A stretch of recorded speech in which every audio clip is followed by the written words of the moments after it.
Yo, what is good, Jets Nation? Welcome back to Jets Media. Jack and I are in New Jersey. As you guys know, we're from New York, so we took the trip from Long Island, and we're staying in a hotel right now, and we are waiting to wake up tomorrow morning for the Jets home opener. So we wanted to go live on this Saturday night and just talk to the chat and ask some questions and talk to you guys. You guys can ask away what to expect tomorrow. It's going to be a crazy game. Jets Patriots home opener. If you guys are going, let me know in the chat. So welcome in for a nice late night Saturday night live stream. I've never really done this before. So Jack, what's up, man?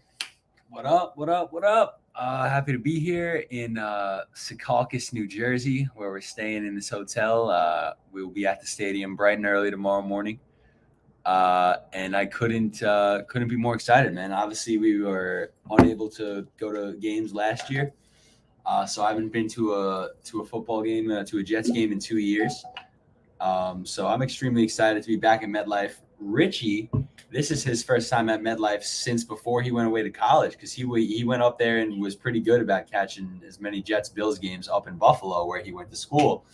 But, this is going to be his first time back in MetLife since probably 2016 or 2017. So Yeah. How are you feeling about that, man? I miss MetLife Stadium. It's been so long, and I cannot wait. Shout out to everybody tuning in the chat. What's good, Louie, Taco, Brian, Connor21, Jets, the Nova, Brian. What's good, everybody? We got people from Twitter. We got people from YouTube tuning in. So if you guys want to ask us any questions about tomorrow's game, feel free to ask away. Like Jack said, I'm looking forward to this game a lot because it's been, I think, 5 years since I've been to MetLife Stadium. I saw my Jets in Buffalo 4 years straight, and I'm sick of that.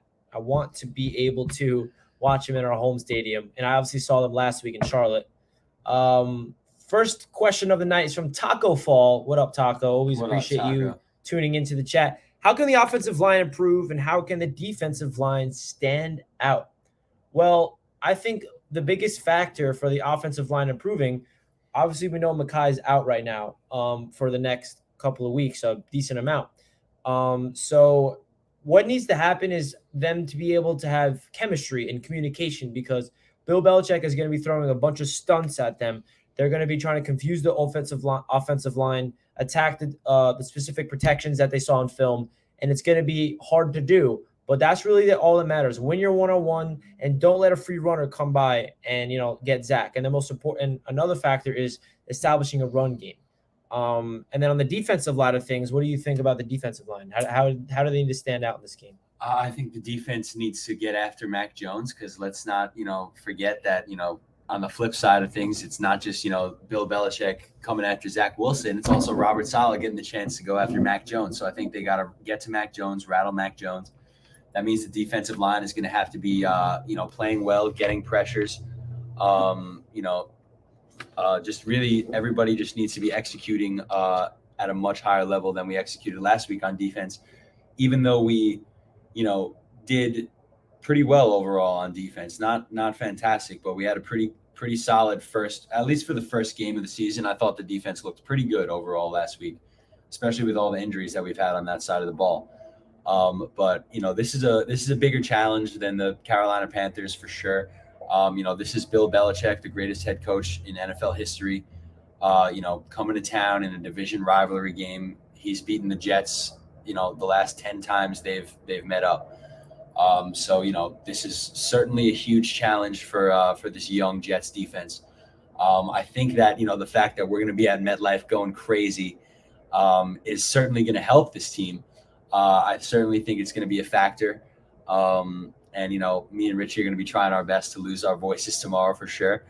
But it's definitely going to be a challenge for this young defense. But as long as we can put pressure on Mac Jones and maybe force him to make a couple of mistakes, I do think that we can stay in this game and win this game for sure. Because like I said, it's not just Belichick coming after Zach Wilson. It's also Robert Saleh and this defense, getting to go after Mac Jones as well, who's obviously another rookie, as you guys know. So, don't count us out by any means. It's going to be a tough battle for sure. And I couldn't be more excited to, get the opportunity to watch it in person. Home opener, first game at MetLife Stadium, first Jets game at MetLife Stadium. since before the pandemic hit. So this is going to be awesome, man. I mean, the vibes are going to be so high. Sorry if you guys hear that crazy motorcycle in the background. But yeah, man, I might shed a tear of joy tomorrow, win or lose, just to be in the stadium around so many passionate Jets fans. It's always a great experience. So totally looking forward to it. Next question. With Trent Brown out, do you expect big games from Bryce Huff and John Franklin Myers? Yes. I at least hope so. We have to take advantage of that. But the Patriots do have one of the deeper offensive lines in the league. So it's not like they're going to put a scrub out there to replace Trent Brown. They still got a lot of guys that can fill in, which scares me. But definitely got to get pressure on Mac Jones and stop the run, most importantly. Andre says, LaFleur should utilize Jameson Crowder and Elijah Moore tomorrow on short and intermediate routes.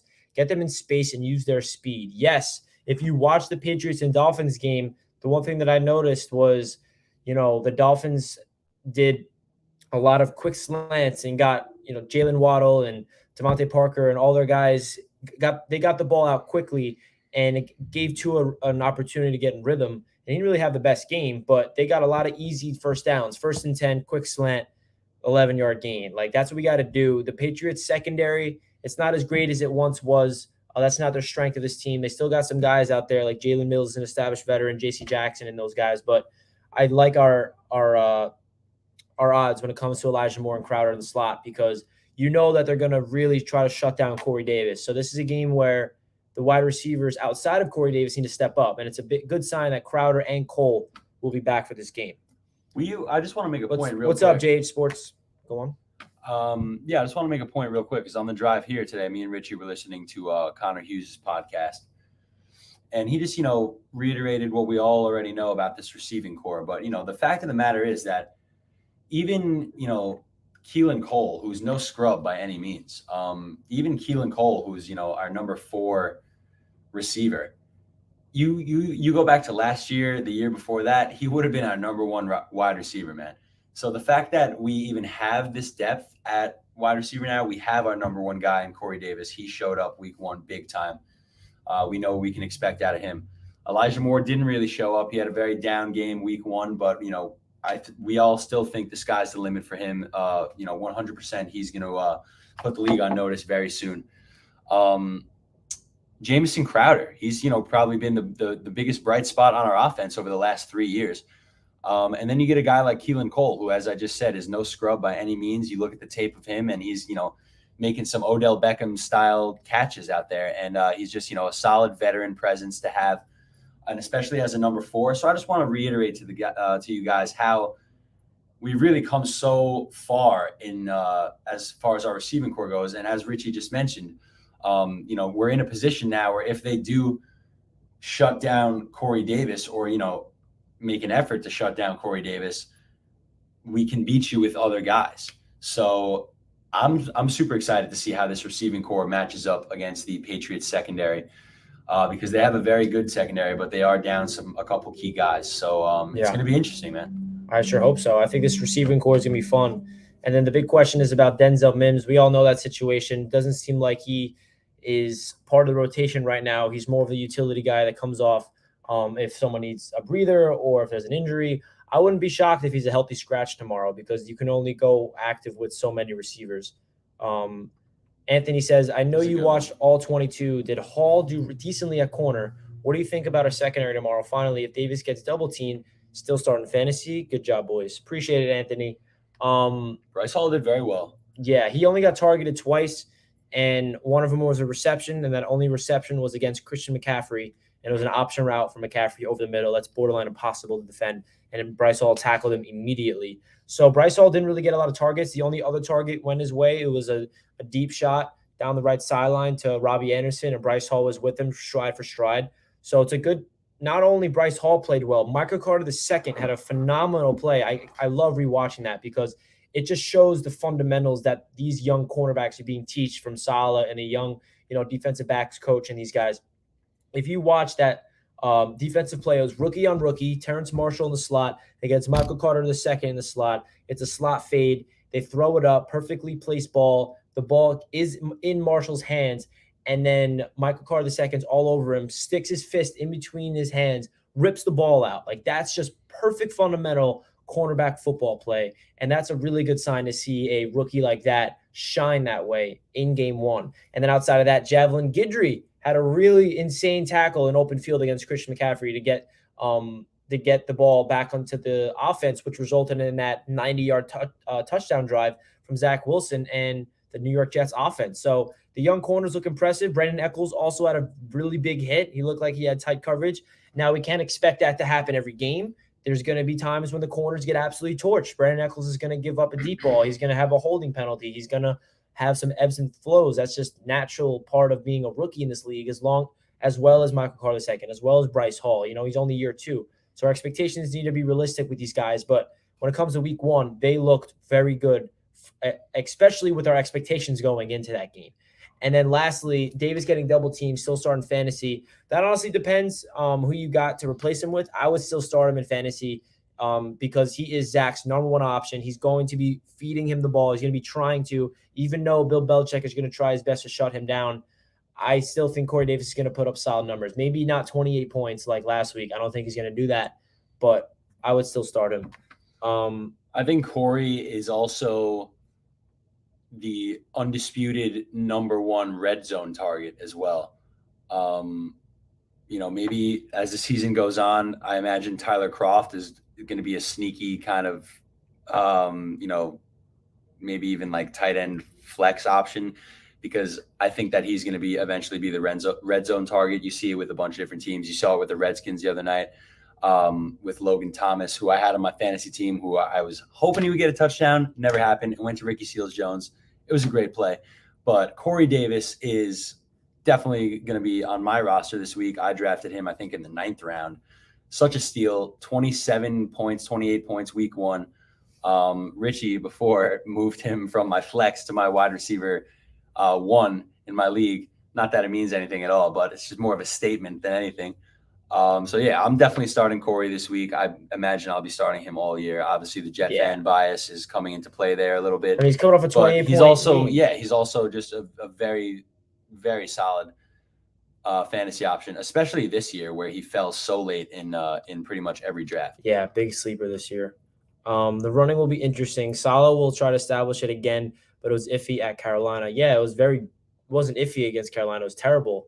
We had only 2 good runs, one by Tevin Coleman, one by Ty Johnson, and for 10 yards plus. And the Michael Carter had a good run, but that was 3rd and 2nd, and he got picked up in extra yardage. But it all starts up front. It also starts with the running backs finding their holes. So without a run game, this offense is not going to be explosive like we expect. So that's the reality of this. That is the reality of this. Who will play safety opposite side of May? Sal got asked this question, and he said, you'll see on Sunday. Either Sheldrick Redwine, Colbert, or one of those 2 guys is my guess. Redwine looked awful. Yeah, fortunately. Elijah Moore Sunday stat line prediction. Oof, tough. I think this is where he breaks out, not in terms of having the craziest game ever, but he's definitely going to have a better game than last week. That's for sure. And I think this is where the Jets are going to really target him because of the Patriots trying to shut down Corey Davis, where it's going to open up Elijah Moore. I would guess 5 receptions, 72 yards.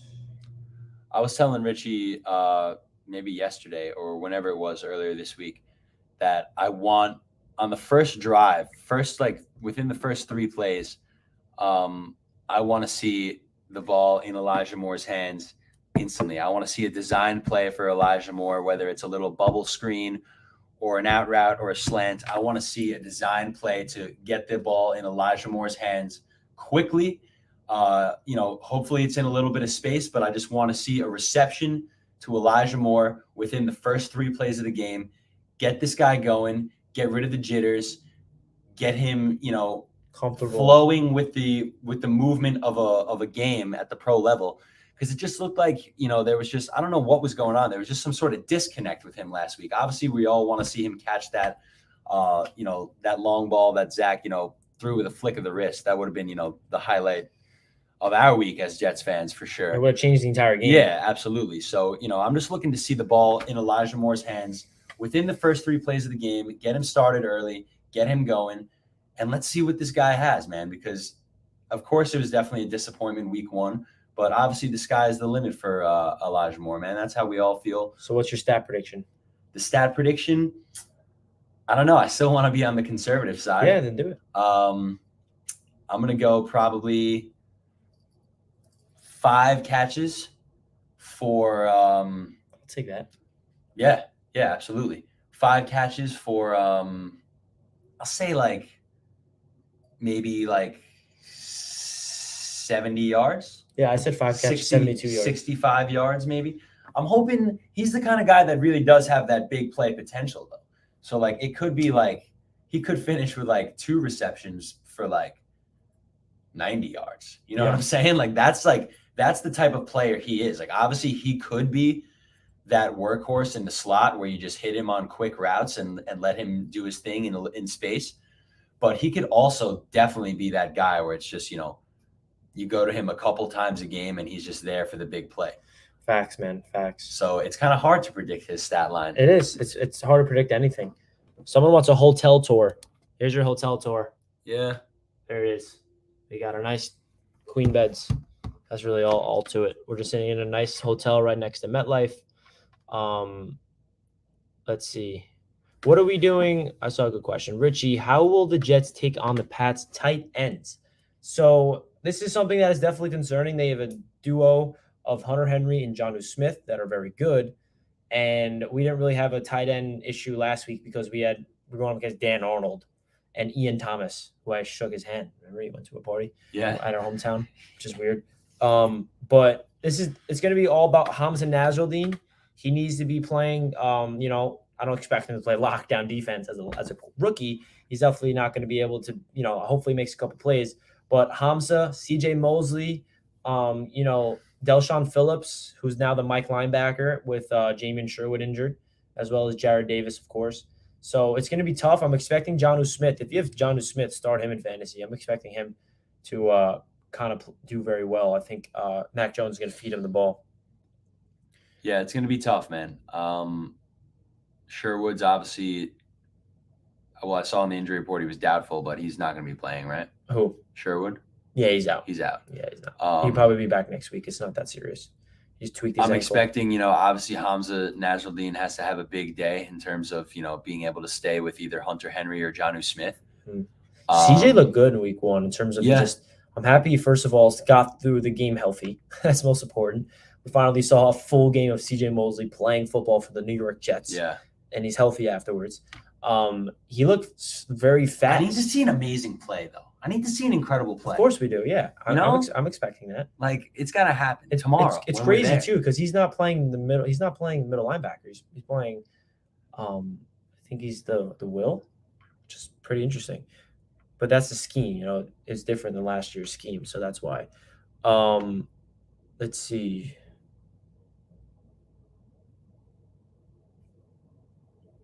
Any other? We have multiple 100 yards receivers.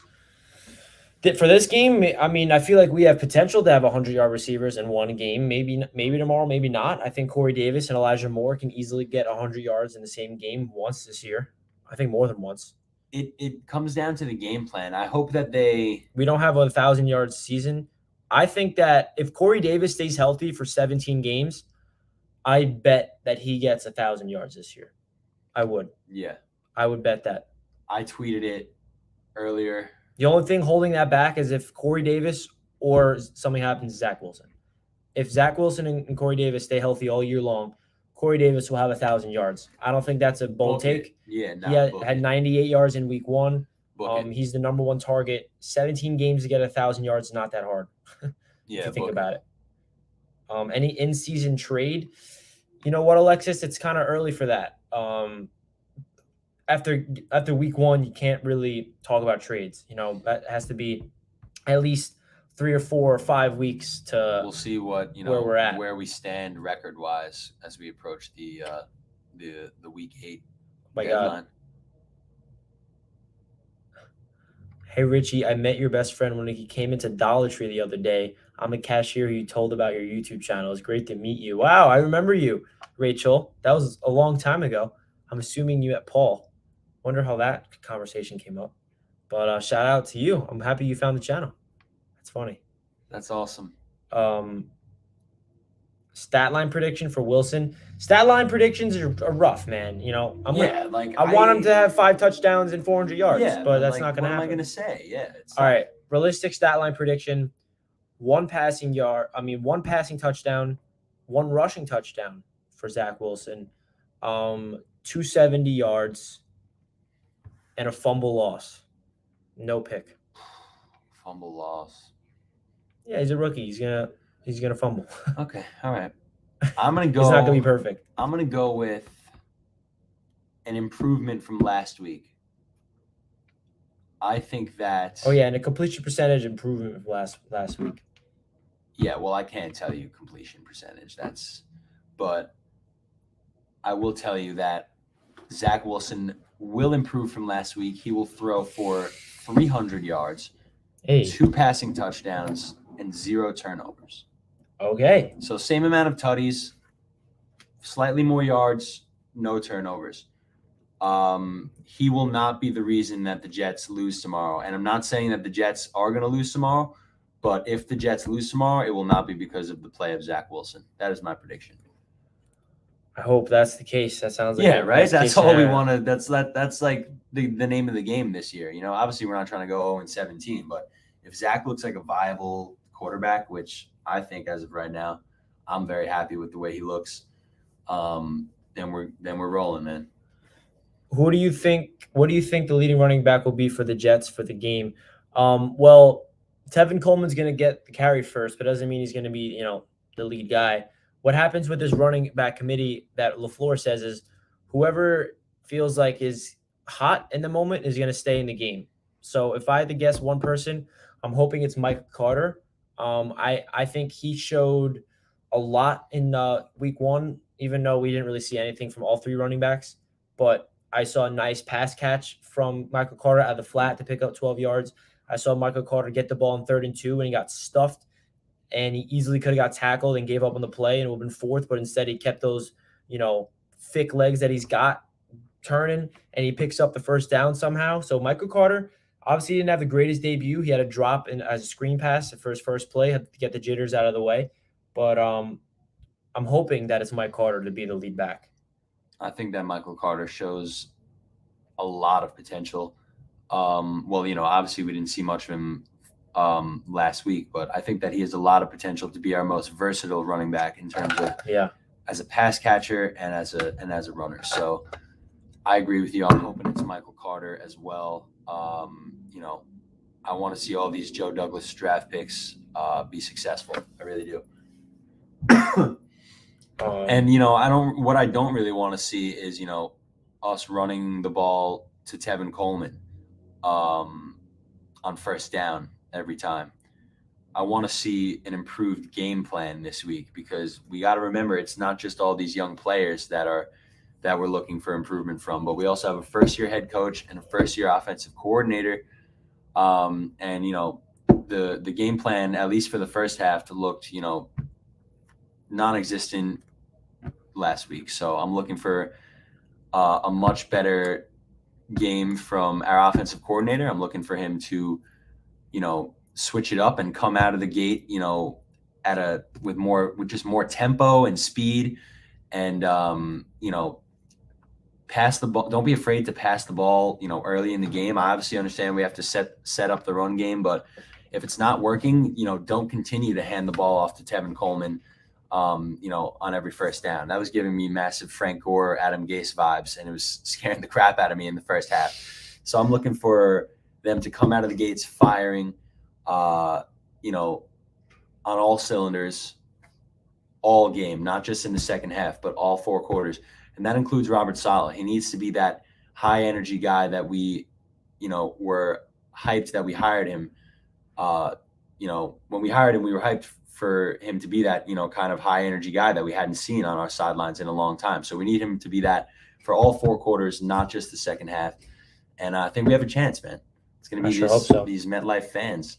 We got a nice donation from Big Joe 71. Appreciate the donation, Big Joe. First one of the night. Definitely appreciate that. He says, what do you think they do with Mims this week? I honestly would not be surprised if he's a healthy scratch. Now that we got Keelan Cole back and Crowder back, it seems like Jeff Smith has a more crucial role on this team simply because he's that gadget type of player that goes in motion, that can be a threat on the end around handoffs, and that's why he made the roster. I'm noticing.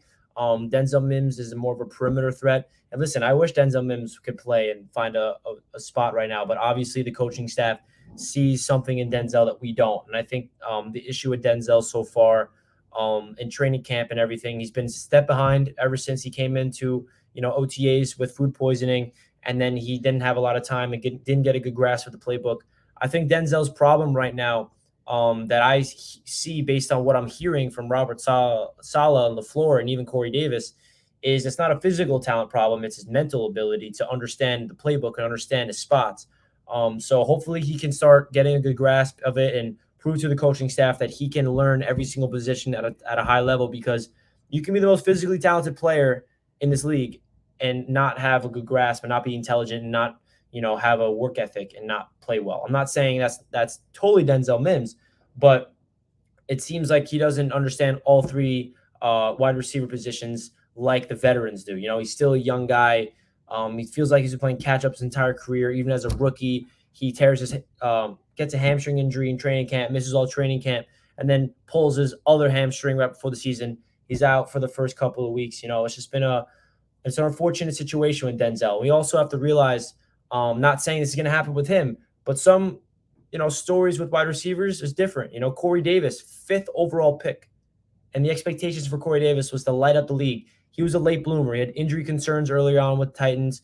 People looked at him as a bust because he just was not looking like a 5th overall pick. And then he exploded last year in his 4th season. And now in year 5, he's with the New York Jets with a big contract. Not saying that's going to happen with Denzel, but everyone has their own story to write. So that's my take on Denzel Mims. Appreciate the donation, though, Big Joe. And another thing we have to realize is the biggest X factor for this game, and this guy right here, is if he plays well, is the offensive line. With Jack's stats predictions, the only way that happens is if the Jets protect him. He's not putting up those numbers without Zach getting time. He needs to be able to have time as the Wi-Fi looks to be giving up on us. Sorry if the Wi-Fi is cutting out and the quality is really, really bad. We're living on a hotel Wi-Fi right now, so apologies for that. But the offensive line needs to protect Zach, and without that, he's not going to be able to make throws. He's not going to be making explosive plays, and it's going to be tough. And we saw this offensive line get destroyed last week. And we got another donation from Stephen T. Thank you so much, man. Appreciate the donation. Very generous of you. Means a lot. To be honest, we need to have a little concern with the 2020 draft class. I have hope, but right now I'm a little worried. I think Mims could be traded. So, yeah, the 2020 draft class, we're seeing them enter year number 2 now.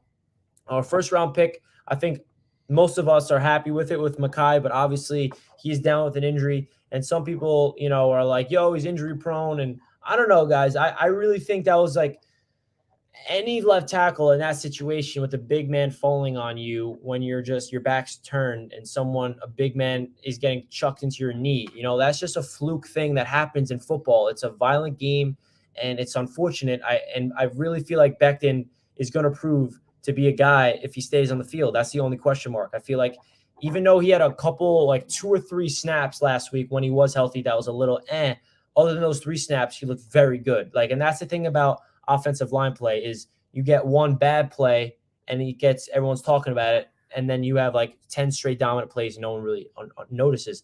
And then Denzel obviously is a big question mark.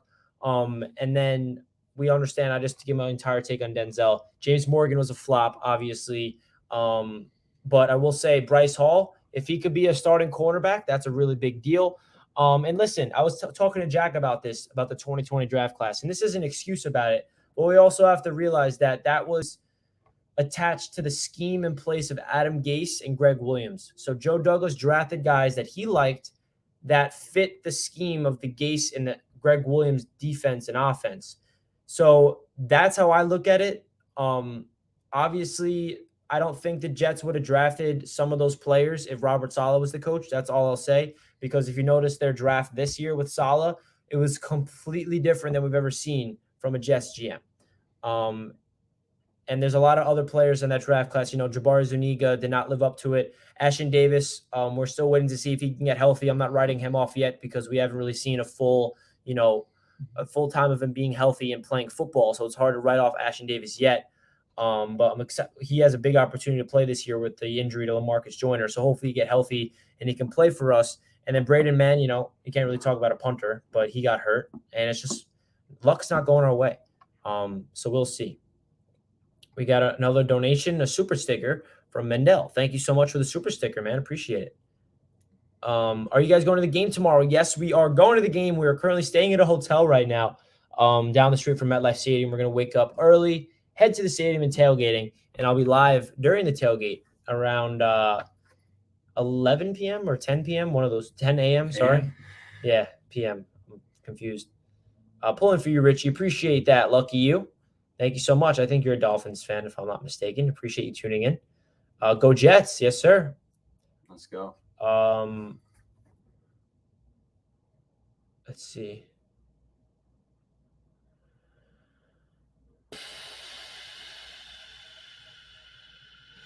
Will Bryce Huff finally do something? We need sack artists. I hope so. I mean, week 1, we got a lot of hits on Sam. We just couldn't bring him to the turf. That was the issue. JFM was the only one that got to bring him down. So it sucks. Yeah, we need to see that number increase this week if we want to win this game.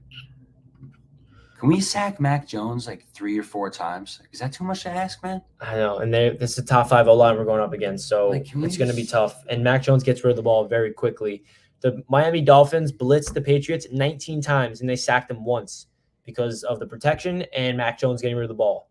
So, but if he that doesn't sound too good for us. But if he dinks it down, checks it down, and we tackle him, and he's a 5-yard pickup, I'll take that. We got another donation from Jexican44. Appreciate the dono, man. Means a lot, of course, to the channel. How can the New York Jets wide receiving corps approve gaining much yards against the Patriots defense? What do you think about this, Jack? You talked about the receivers earlier.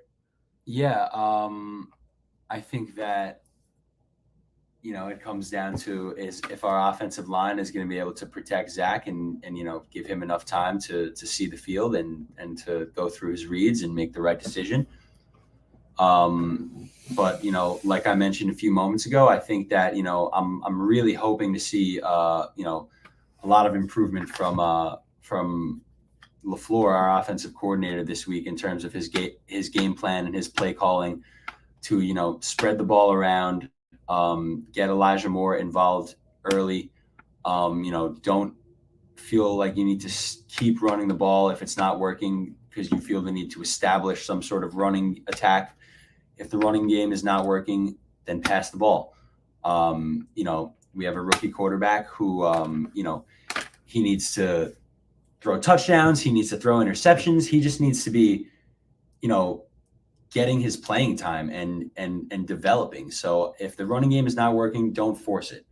We need to see Zach Wilson out here throwing the rock. Like we mentioned, a couple times throughout the stream and, like the question, asks, we have such a talented receiving core compared to where we were the last 2 years. We don't just need to beat you with Corey Davis. We can beat you with Jamison Crowder and Keelan Cole. And, me and Richie are confident that this is the game that we really see, the potential in Elijah Moore. So, I think that hopefully we will be coming out with, a different offensive mentality, not just relying on establishing the run game, but coming out and getting the passing game going on the first drive, getting the ball to Elijah Moore, obviously getting the ball to Corey Davis. Maybe Keelan Cole is going to step up and have a crazy catch this week. I'd love to see that, man. I don't really have any bias towards anyone doing well or not. As long as you're out there, making plays, I don't care who's out there. Obviously, I'd like to see Denzel Mims out there, but whether it's Keelan Cole, Jamison Crowder, Elijah Moore, Corey Davis, Berrios, if you're going to go out there and you're going to make plays, I welcome it. And I think that this receiving core is so improved from where we were the last 2 years that, if the offensive line can give Zach a little bit of time to go through his reads, I think that we can definitely tear up any defense, not just the Patriots defense. I sure hope so. It's music to my ears if we can do that, man. Maybe Marcus May can get an interception. That would be nice. Marcus May looked really good in last week. He was all over the place. His tackling, hard hitting, third down. He had a crazy tackle that was so awesome to see live. You can tell he's the leader of that secondary, and he's gonna play a big role now that Lamarcus Joyner's out because it was gonna be Joyner and Marcus May as the veteran voices in the secondary to help out with communication. So now it's all up to Marcus May for that, which scares me. Isn't the Pats starting left tackle out this game? No, it's their right tackle. Their right tackle's out for this game. Um, Another donation from Matt. What's good, Matt? Appreciate the donation, man. To everyone at Dear Pats Nation, good luck. We hope you have a great game. Go Pats. Oh, wow. You're from Dear Pats Nation. All right. Shout out to Matt from Dear Pats Nation. Appreciate you. I love Ray. I was talking to Jack about Ray all day. He's the man. Hope you're doing a great. Good luck to your Patriots.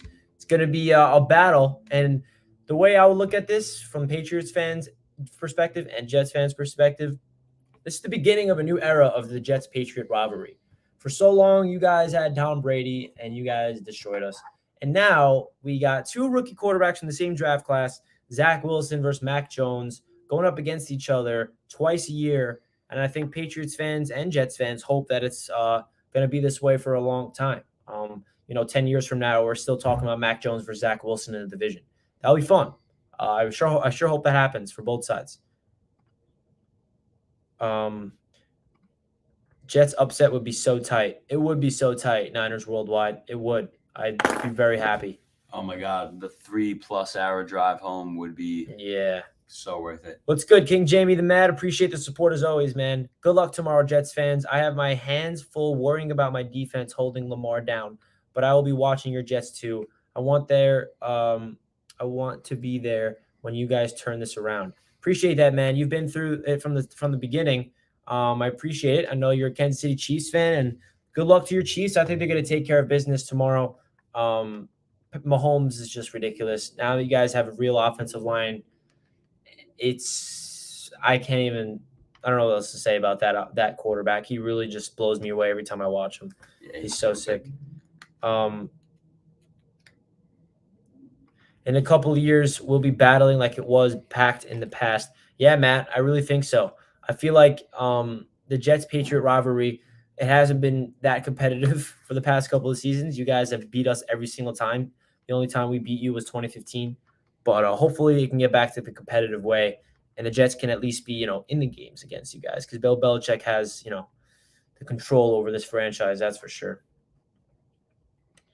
As a Dolphins fan, no bias, but I like the Jets tomorrow as long as y'all can stop the run. Y'all win by a field goal. I'm down, man. I think that's the biggest factor for the Jets defense. If we can stop Damien Harris and stop the run game, that's my game plan.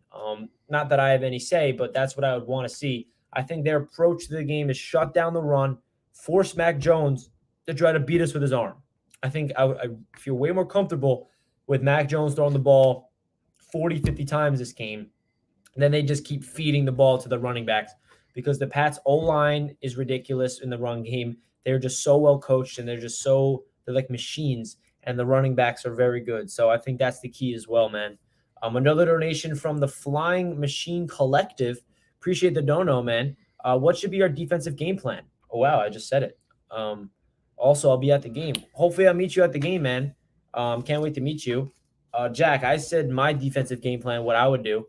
What do you think the Jets should try to do with Robert Saleh trying to shut down Josh McDaniels' offense? I think that, as you mentioned, shutting down Damien Harris is going to be crucial. He's a very solid back. I think, improving on the sack numbers from last week is going to be hard, but, it's obviously going to be another, crucial thing is if we can get to Mac Jones, a rookie quarterback, and rattle his cage a little bit and force him to make a couple of mistakes, that'll obviously put us in a much better position to win. And is that how it looks on YouTube right now? Well, I'm so sorry for how bad the quality is. We're on hotel Wi-Fi. But yeah, man, as long as we can get to Mac Jones, keep Damien Harris in check. Containing Jonnu Smith and Hunter Henry is definitely going to be a challenge for us. I think they're kind of a mismatch defensively for us. But like I mentioned earlier, I think that Hamza Nasruddin is going to have a big game in terms of being able to cover either of those guys. Same with CJ Mosley.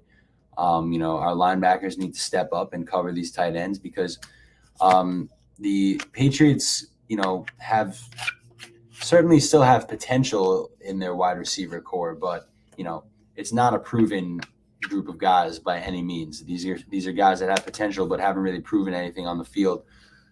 Jonnu Smith and Hunter Henry are by far their best receiving targets, and they're the two tight ends. So it's going to be up to our linebackers to step up and be able to cover those guys in the middle of the field, and stopping Damian Harris and getting to Mac Jones. And obviously that's a lot to ask for, but it's going to be a tough game. So if they got a lot on their plate. What's good, Dan? Appreciate the donation, bro. I'll be meeting you tomorrow. I'm meeting a lot of you guys tomorrow, and we're sitting in section 104, I believe. Let me just double check with that.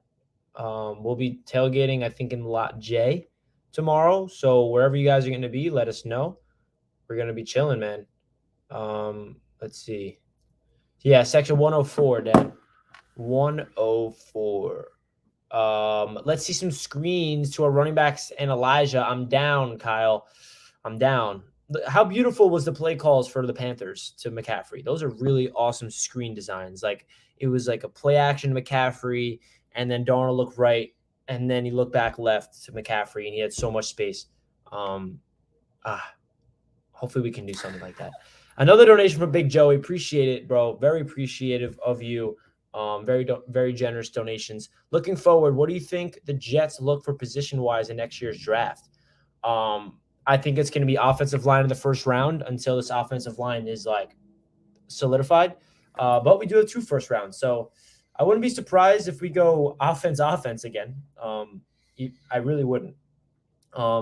Say we go offensive line and, we already have a quarterback. So I don't offensive line and then maybe a defensive player who should be a cornerback. I would love to snag a high profile corner. I think linebacker is going to be up there. Edge rusher is going to be up there.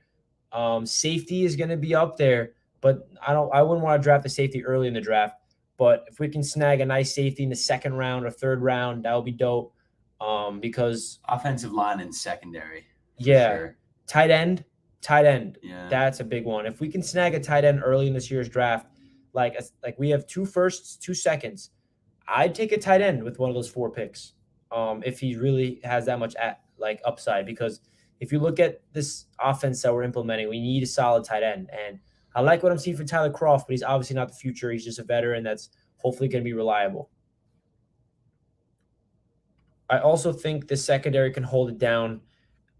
It's going to be on the front 7. Offensive line should be better tomorrow. I hope, man. It's all about the offensive line. It's going to be without the O-line playing well together cohesively, we're not winning the game. It's that simple, man. I mean, you guys know this, but it's that simple.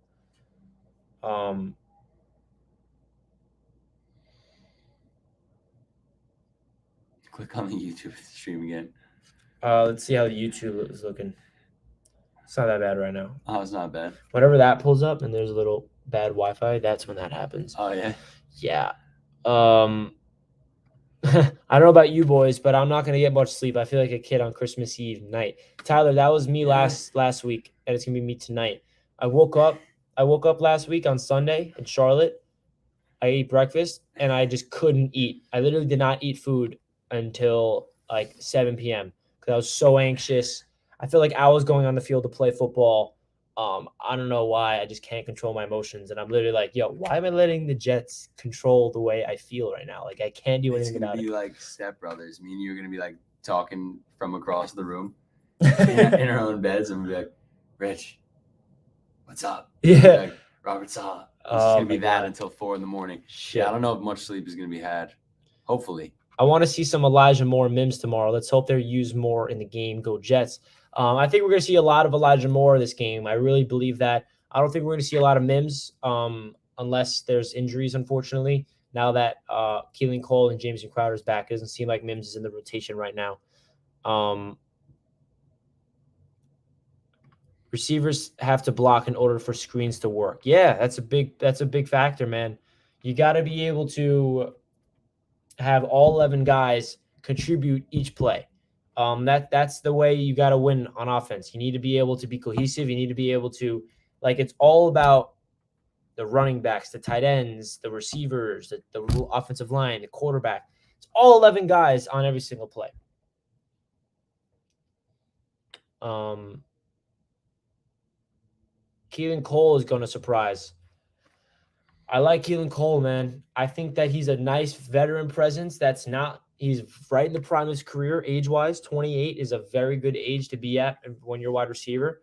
He understands the game. He has very good hands, decent route runner, can create space.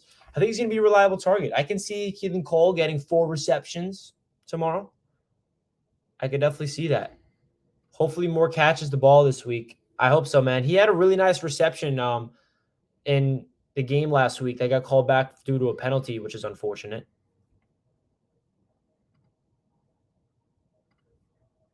Unfortunately, it took a little time for Elijah to get in rhythm, and the one catch he did have, I was really pumped up. I'm like, let's go, Elijah. And then they got called back due to a penalty. It's going to suck. Feed Ty the Rock. I love Ty Johnson, man. I really hope Ty Johnson and Michael Carter are the dynamic duo of his running attack. I really feel like, at least for the future, you know?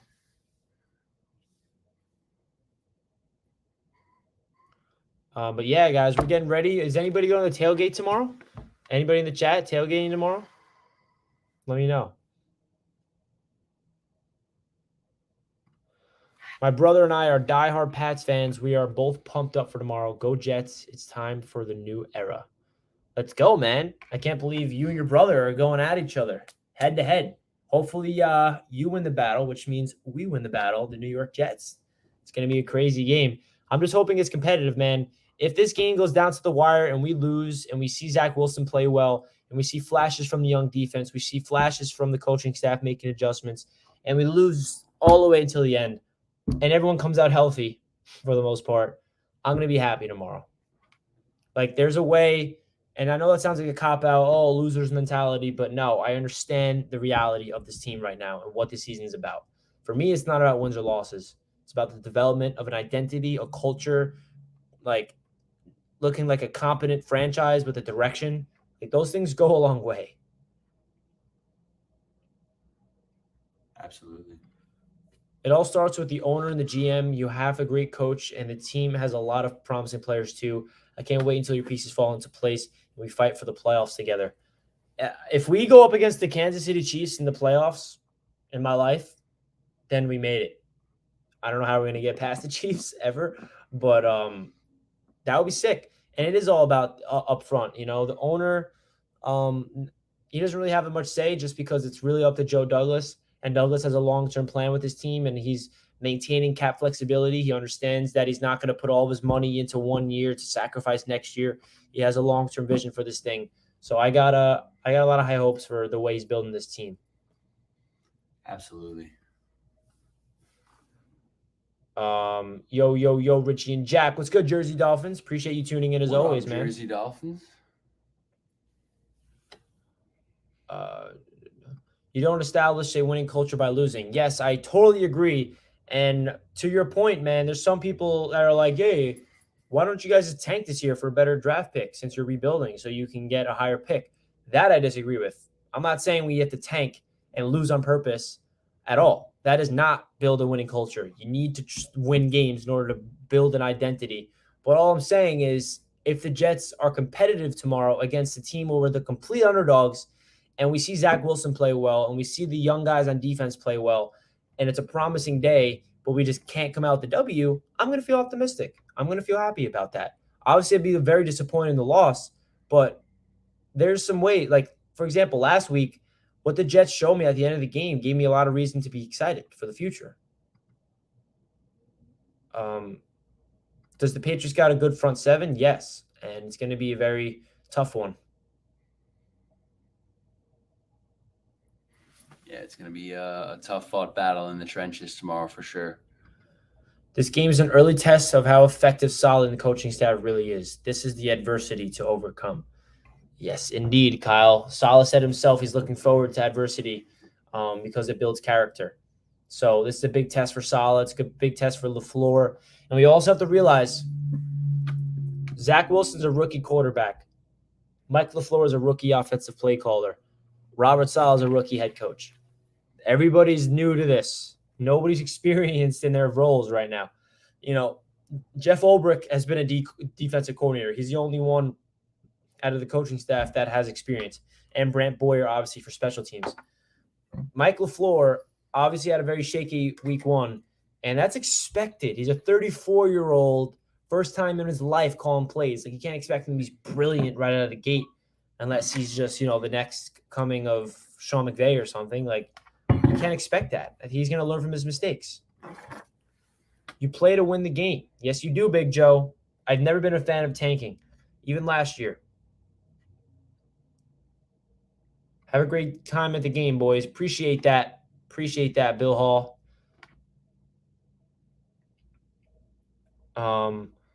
Somebody says we should play another Manning game with me as the Jets and you as the Pats. Where's that? Vertigo flow.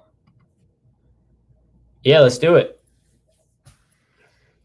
We're going to be live doing some Madden content soon. Don't you worry.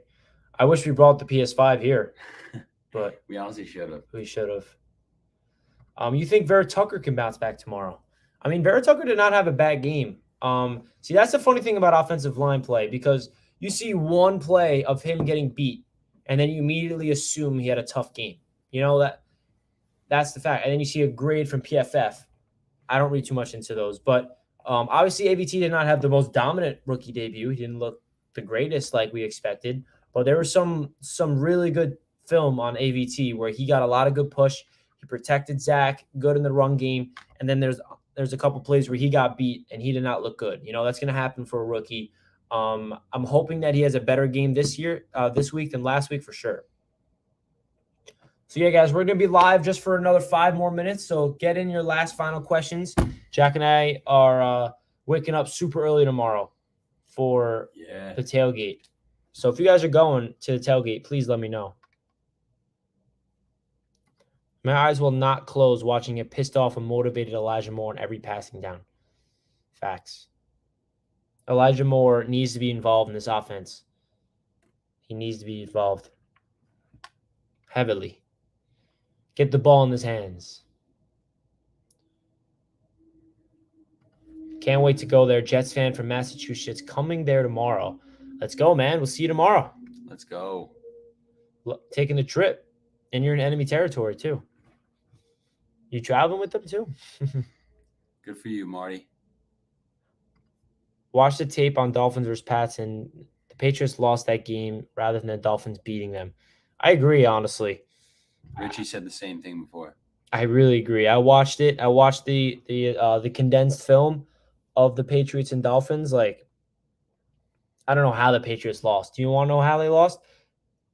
Penalties and fumbles.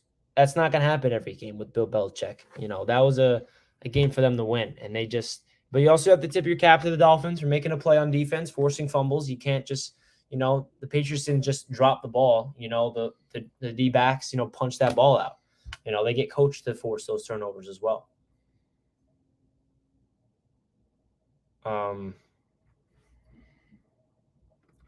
We need to use Elijah Moore on end rounds more. We do. His only reception last week was on an end around, which went for negative yards. But we do, man. We need to use Elijah everywhere. We need to give him the ball in space. Like, design a beautiful play where it's a screen pass and there's nice blocking in front of him, and he has some space to work with, or a nice quick slant. Get the ball in Elijah Moore's hands when he has space. And he has a lot of a capability of doing that. Also about Elijah Moore, I'm expecting a big play from him down the field. I think that he's our explosive weapon on this team. He's the only guy out of the receivers on our squad that I can give the definition of explosive, meaning taking the top off the defense. He's our new version of Robbie Anderson, I feel like. Robbie Anderson is obviously way more of an established deep threat. He's obviously been in this league for a very long time. Elijah's a rookie, but Elijah has the ability to just, a quick double move and he gets 2 or 3 yards of separation. Zach Wilson proved to have the talent to flick that ball up, even if he doesn't have to, step into it. And that's the special thing about Zach Wilson that I've noticed. He doesn't need to have perfect fundamentals footwork to get that ball where it needs to be. And obviously, we prefer him to have the hips and the feet and the lower body connected with the upper body, but that's pure arm talent, man. And the top guys in this league, Justin Herbert, Mahomes, Rodgers, all those guys, that's pure arm, and they can get away with it. But sometimes he can't really get too confident with that arm, because if he tries to throw it when he's off balance, it's going to turn into turnovers.